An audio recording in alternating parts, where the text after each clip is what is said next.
Torcedor do Vasco, muito boa noite a todos. Estou aqui para o nosso encontro diário a fim de trazer as últimas informações do gigante da colina. O Vasco que está precisando dar a volta por cima no Brasileirão e se desfazer daquela má impressão diante do Ceará. Mas terá pela frente o Flamengo, que ontem goleou por 6-0 o Juventude no Maracanã. Um duelo difícil, não só por conta da diferença de elenco e da posição da tabela, claro, das equipes, como pelo jejum recente que o Vasco está vivendo em relação a este clássico.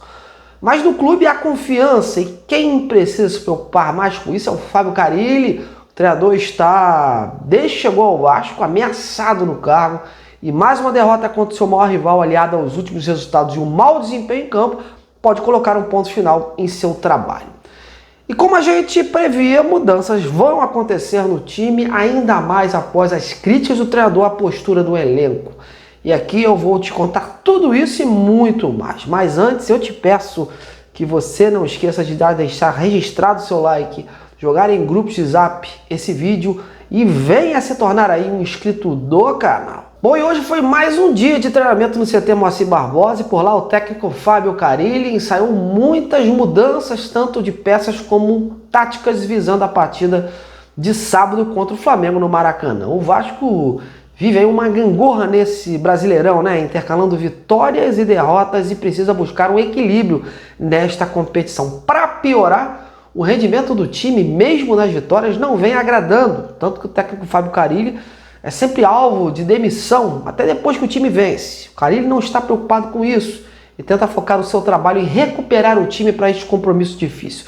O treinador e a comissão técnica acompanharam ontem a goleada do Flamengo sobre o Juventude e estão tentando passar para os jogadores como pretende organizar a sua equipe para este duelo. O Carille já deixou claro que quer o Vasco com saídas de bola mais rápidas e mais transição do meio para o ataque.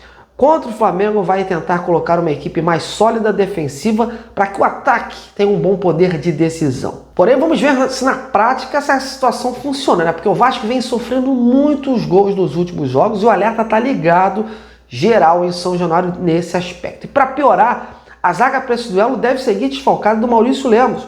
O uruguaio ainda está no departamento médico tentando consolidar a sua fratura que teve na costela e para esse jogo deve então ser carta fora do baralho.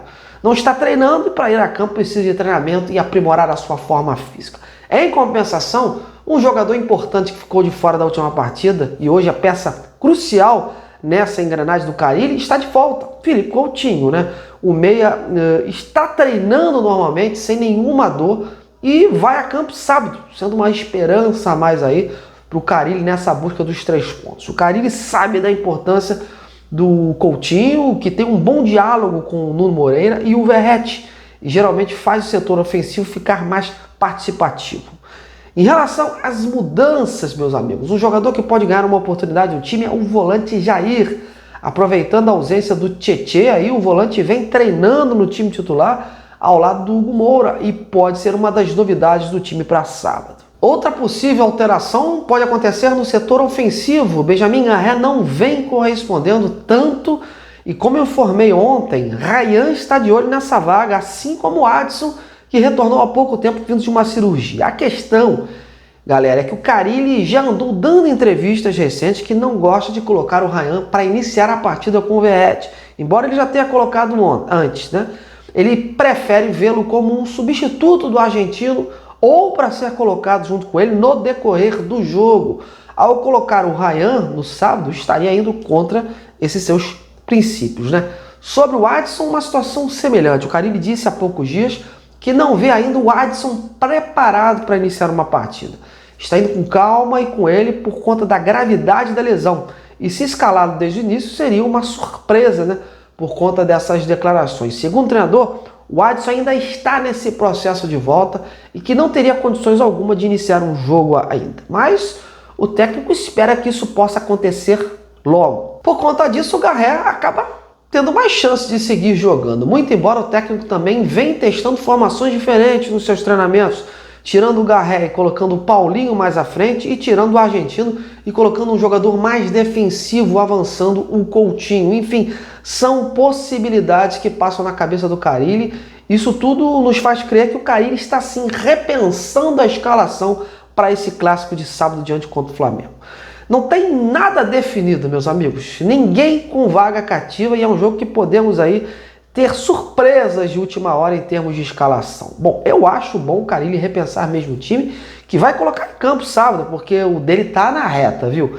De ontem para hoje, muitos técnicos estão caindo no Brasileirão. Já caíram aí o técnico do Santos, já caíram o técnico do Grêmio, hoje foi a vez do Ramon Dias no Corinthians, isso sem falar nos que caíram no início do campeonato. E essa próxima rodada pode definir não só o futuro do Carille, como de outros treinadores aí que estão na corda bamba por conta dos resultados em campo. Bom, antes da gente encerrar, vamos dar uma pincelada rápida na Sul-Americana e na Copa do Brasil, competições que o Vasco disputa. Em relação à Copa do Brasil, a CBF confirmou hoje o dia e o horário da partida contra o Operário do Paraná, jogo que será disputado no estádio Germano Kruger, em Ponta Grossa. A partida ocorrerá no dia 1º de maio, feriado trabalhador, às 16 horas. E cabe lembrar que essa data do confronto, o Operário celebra o seu aniversário, o aniversário de 113 anos do clube. Mais uma motivação extra aí para a partida. E o jogo de volta, por sua vez, ocorre em 20 de maio, às 19 horas, em São Januário. Bom, já em relação à Sul-Americana, se por um lado o Vasco terá um clássico disputado contra o Flamengo no sábado, o adversário do time na Sul-Americana também terá, e na mesma data. O Lanús vai fazer amanhã o considerado Clássico do Sul contra o Banfield. E olha, pelas últimas informações, o time argentino anda também convivendo com muitos desfalques ao longo aí das rodadas do Campeonato Argentino. Só para ter ideia, já está desde o início de abril sem seu principal jogador lá, o de ataque, o Walter Bull, que teve uma torção no seu tornozelo esquerdo e vem ficando de fora dos jogos do clube, ainda se recuperando. E ainda não se tem uma previsão do seu retorno. E há outros jogadores também importantes ali no elenco, no departamento médico. De qualquer forma, é um time que, se no Campeonato Argentino não empolga, não tá lá essas coisas, na Sul-Americana, vem de uma goleada aí em casa contra o Melgar e lidera, junto com o Vasco, no grupo. Me arrisco a dizer que quem vencer aí esse jogo aí de terça-feira vai dar um passo importante rumo à classificação, porque são as duas equipes que, teoricamente, são apontadas aí como favoritas a uma das vagas. Por isso é importante o Vasco chegar nessa partida confiante e com bom retrospecto. Porém, se perder contra o Flamengo, e dependendo dessa forma como perde, o clima pode não estar lá essas coisas para terça, Vamos aguardar e torcer. E você, tá confiante contra o Flamengo? Como você armaria esse Vasco para sábado? Comente e participe. Amigos, estou indo nessa. A você, meu muito obrigado pela audiência. Um bom feriado a todos aí sexta-feira e em breve a gente se vê. Até lá!